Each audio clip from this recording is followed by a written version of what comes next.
নমস্কার বন্ধুরা, আমার নাম ডক্টর সঞ্চিতা চ্যাটার্জি। আমি একজন আয়ুর্বেদিক চিকিৎসক। দীর্ঘদিন ধরে কনস্টিপেশনে ভুগছেন, কষা পায়খানা হচ্ছে, এবং সেক্ষেত্রে আপনি এই কনস্টিপেশন থেকে মুক্তি পাওয়ার জন্য ইসবগুল ব্যবহার করছেন। প্রতি রাতে ইসবগুল খাচ্ছেন, কিন্তু খাবার পরেও আপনার এই সমস্যাটা কিন্তু ঠিক হচ্ছে না। অর্থাৎ কষা পায়খানাটা সেরে যাচ্ছে না বা কনস্টিপেশনটা সেরে যাচ্ছে না।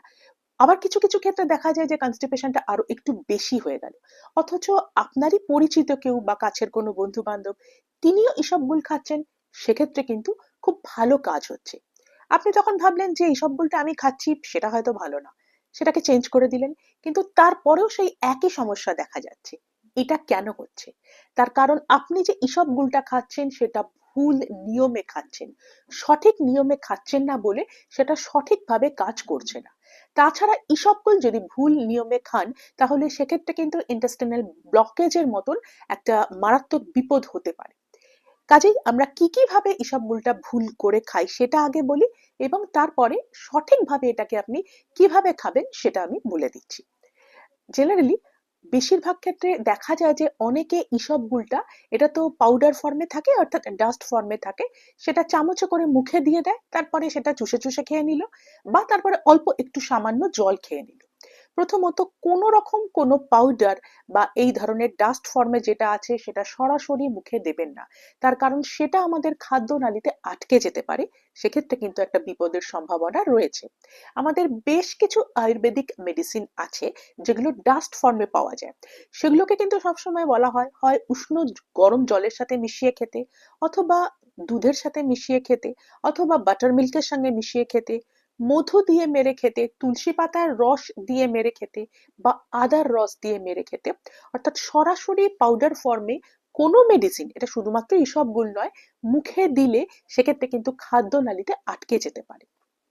দ্বিতীয়ত, ইসবগুলের ক্যারেক্টারটা হচ্ছে সে জলটা অ্যাবজর্ভ করে আমাদের ইন্টেস্টাইনের মধ্যে। ইসবগুলটা যখন যায় সে তখন জলটা শোষণ করে, এবং তারপরে সে ফুলে ওঠে। তারপরে সেটা কিন্তু আমাদের বাউল মুভমেন্টের ক্ষেত্রে, অর্থাৎ এই যে কষা পায়খানা বা কনস্টিপেশন, সেক্ষেত্রে এর কিন্তু একটা উপকারিতা রয়েছে। বাউল মুভমেন্টটাকে সে রেগুলার করে দেয়। এবারে অনেকে কি করে এই ইসব, এবং সেই জন্য আমাদের কিন্তু বেশি করে জল খেতে হবে। অর্থাৎ যারা ইসবগুল খাচ্ছেন তাদের প্রতিদিন 2.5 থেকে মিনিমাম 3 লিটার জল খেতে হবে সারা দিনের মধ্যে। এবং ইসবগুলটা যখন খাবেন তখন সেই ইসবগুলটাকে 250 থেকে 300 ml, অর্থাৎ 1 গ্লাস জলের মধ্যে গুলিয়ে নিয়ে, তার মিশিয়ে নিয়ে, সেটাকে চামচে দিয়ে ভালোভাবে গুলিয়ে নিয়ে তারপরে সেটাকে খেতে হবে। কিন্তু যদি এই পর্যাপ্ত জল না খান বা ইসবগুলটা জলের সাথে না খান, তাহলে সেটা আমাদের ইন্টেস্টাইনের মধ্যে আস্তে আস্তে জমে যেতে পারে, এবং সেখান থেকে কি হয়, কনস্টিপেশনটা আরো খারাপ অবস্থায় যেতে পারে, ইন্টেস্টিনাল ব্লকেজ হয়ে যেতে পারে, অর্থাৎ আমাদের ওই অন্ত্রের মধ্যে এটা ব্লক করে দিতে পারে, যেটা কিন্তু মারাত্মকভাবে বিপজ্জনক হতে পারে। এবারে বলি যে অনেকে আবার কি করেন, ইসবগুলটা জলের সাথে মিশিয়ে খান ঠিকই, কিন্তু হয়তো জলে মিশিয়ে সেটা ঘন্টাখানেক রেখে দিল বা 2-3 ঘন্টা রেখে দিল।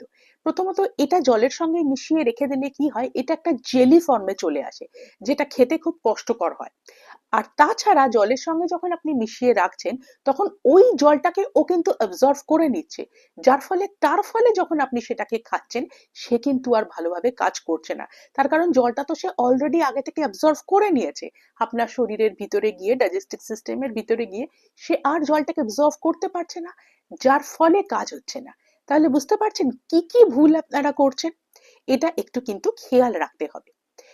এছাড়া ইসবগুল অনেকে কি করে, যখন দেখছে যে কাজ হচ্ছে না, 1 চামচ বা 2 চামচ খাচ্ছে, তখন কি করলো, ডোজটা বাড়িয়ে দিল, ভাবলো যে আমার অল্পেতে কাজ হচ্ছে না, আর একটু বেশি খেতে হবে। ইসবগুল কিন্তু বেশি পরিমাণে খেলে পেট ফাঁপা বা ব্লোটিং বা গ্যাসের সমস্যা হতে পারে। এই জিনিসটা কিন্তু একটু মাথায় রাখতে হবে। ইসবগুল জেনারেলি খাওয়া উচিত রাত্রিবেলা ঘুমোবার 2 ঘন্টা আগে। এটা খাবার পরে 8-9 ঘন্টার মতন লাগে এটা কাজ করতে, সেটা মাথায় রাখতে হবে। তবে ঘুমোবার 2 ঘন্টা আগে এটা খেতে হবে।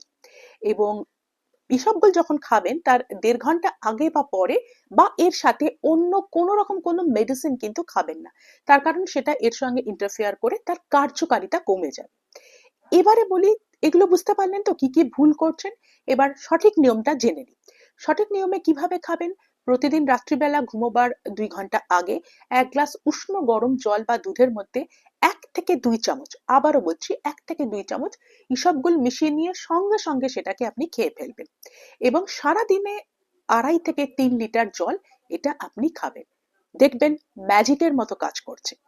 আরেকটা জিনিস বলি, ইসবগুল 7-8 দিন খাবার পরে একটু গ্যাপ দেবেন, 1 দিন বা 2 দিন গ্যাপ দেবেন, তারপরে আবার খাবেন। কারণ এটা যদি আপনি প্রতিনিয়ত খেতে থাকেন তাহলে এর উপর আপনি নির্ভরশীল হয়ে পড়বেন এবং তার ফলে ইসবগুল ছাড়া কিন্তু আপনার আর পায়খানা পরিষ্কার হবে না বা কনস্টিপেশনটা সারবে না।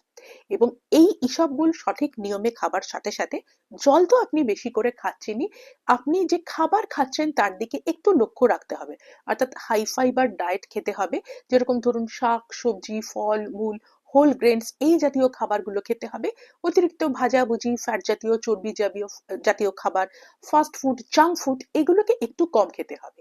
তাহলে কি ন্যাচারালি কিন্তু আপনার এই যে কনস্টিপেশনটা সেটা কম হয়ে যাবে। আর তাছাড়া তারপরেও যদি কনস্টিপেশন থাকে সঠিক নিয়মে ইসবগুল খান, ভালোভাবে কাজ করবে।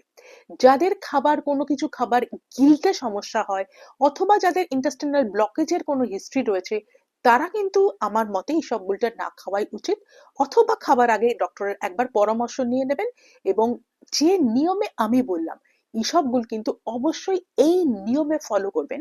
তা না হলে কিন্তু এর কার্যকারিতা পাবেন না, হতাশ হয়ে যাবেন। তাহলে বন্ধুরা, যাই অবধি ভালো থাকবেন, সুস্থ থাকবেন। নমস্কার।